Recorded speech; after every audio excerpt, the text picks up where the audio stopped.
Sebagai umat Islam, tentu mengerti akan anugerah Allah Subhanahu wa Ta'ala kepada para walinya. Menurut bahasa, wali berasal dari bahasa Arab, yaitu diambil dari kata al-walayah yang berarti kedekatan. Secara singkat, Al-Quran mendefinisikan bahwa wali-wali Allah adalah orang-orang yang beriman dan bertakwa. Quran Surat Yunus ayat 63. Sedangkan menurut akidah Sufi, wali Allah adalah sosok yang diberi keistimewaan berupa karomah yang dimiliki. Dikarenakan ketebalan iman dan ketakwaannya, umat Islam pasti mengenal dan memuliakan mereka, karena mereka ulama soleh terdahulu, yang merupakan pimpinan ulama terkini, dan pemuka para wali. Ada 4 wali agung yang terkenal di kalangan umat Islam, karena keistimewaannya ada di 4 penjuru arah. Mereka dikenal dengan wali kutub, atau dikenal dengan wali autat. Keempat wali tersebut bertugas menahan alam semesta. Berikut adalah keempat wali agung Allah yang terkenal di kalangan umat Islam. Pertama, Syekh Abdul Qadir Jailani. Beliau adalah seorang sufi masyhur yang memiliki segudang karomah. Ia juga bergelar Sultanul Aulia atau raja dari seluruh para wali. Di antara karomahnya adalah beliau bertarung dengan setan, iblis, serta hawa nafsu. Dan beliau pun bisa mengetahui kesucian dari para santrinya. Yang kedua adalah Syekh Ahmad Al-Rifai. Beliau adalah seorang ulama faqih Syafi'i, seorang Asy'ari, dan juga seorang ulama sufi berkebangsaan Irak di abad ke-6 Hijriah, 12 Masehi. Beliau lahir di Basra dan meninggal di Baghdad, Irak. Beliau dibanggakan para ulama terkemuka kala itu. Di antara karomahnya adalah pernah mencium tangan Rasulullah Shallallahu Alaihi Wasallam. Saat itu beliau berumur 43 tahun. Pada saat beliau melaksanakan ibadah haji.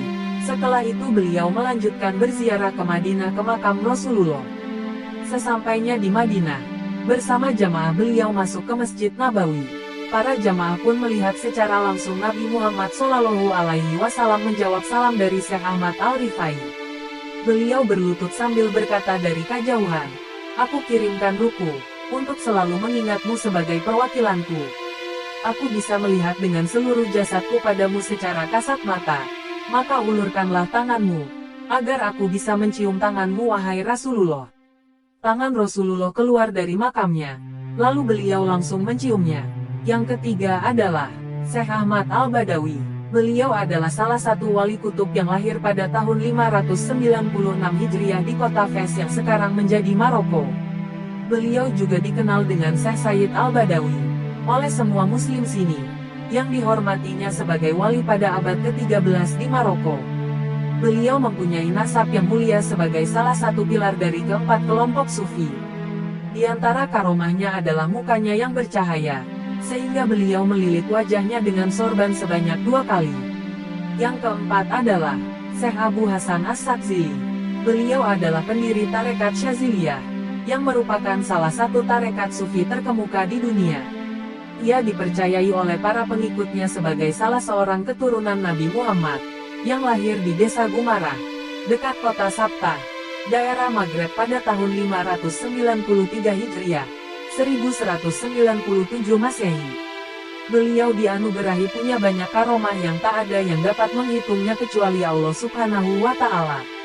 Di antaranya adalah, di saat beliau masih berusia 6 tahun, beliau bisa mengenyangkan orang-orang yang kelaparan pada penduduk negeri Tunisia dengan uang yang berasal dari alam gaib.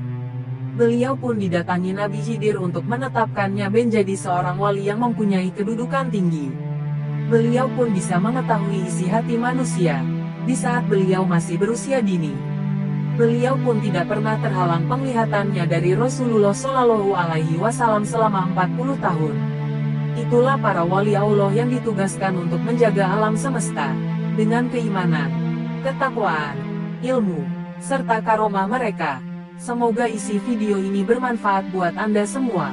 Terima kasih. Wassalamualaikum warahmatullahi wabarakatuh.